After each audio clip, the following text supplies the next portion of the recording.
Në unazën jugore të Fierit përballë UMB-s dhe duke nisur nga kryqëzimi i QTU-s, një problem i përditshëm po kthehet në shqetësim serioz për qytetarët. Trotuarët që në çdo qytet normal shërbejnë për këmbësorët, këtu janë shndëruar në zgjatim të bizneseve private, lokale, shitës frutash e perimesh dhe aktivitetet e tjera i kanë bllokuar hapësirat publike, duke e bërë lëvizjen thuajse të pamundur, veçanërisht për të moshuarit, prindrit me fëmijë si dhe personat me aftësi të kufizuara. Qytetarët detyrohen shpesh të zbresin në rrugë mes trafikut, duke rrezikuar sigurinë e tyre çdo ditë. Trotuari nuk është pronë private, shprehen banorët e zonës, të cilët kërkojnë ndërhyrje urgjente nga Bashkia Fier për lirimin e këtyre hapësirave publike, si dhe rikthimin funksional të tyre real. Problematika nuk ndalet vetëm këtu. Kazanët nëntoksorë të plerave janë instaluar në hyrje të postës një zonë ku 10 pensionist mbajnë radhë çdo ditë për shërbime të ndryshme.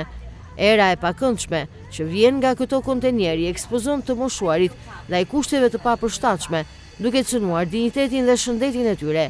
Ironikisht, një zgjidhje moderne për mbetjet urbane është vendosur në vendin më të gabuar të mundshëm. Qytetarët kërkojnë rishikim të rivendosjes së kazanëve dhe kontroll më të rrept ndaj zënjes së trotuarëve nga bizneset. Ky lajm u inicia pasi mesazhi të mbërritur në redaksinë e Blu Televizion nga një qytetar i Fierit, por shqetësimi është i përbashkët.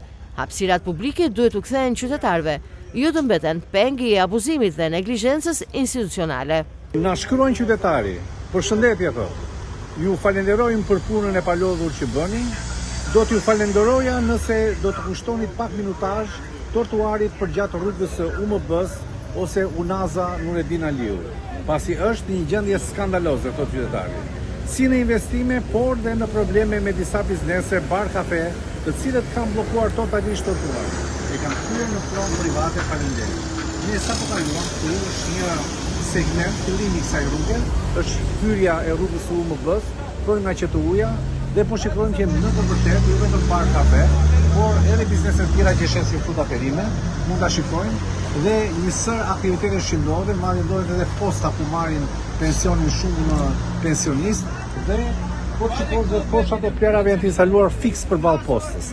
Pra, domethënë duket që është një organizim jo i menduar mirë i të gjithë këtij segmenti rrugor.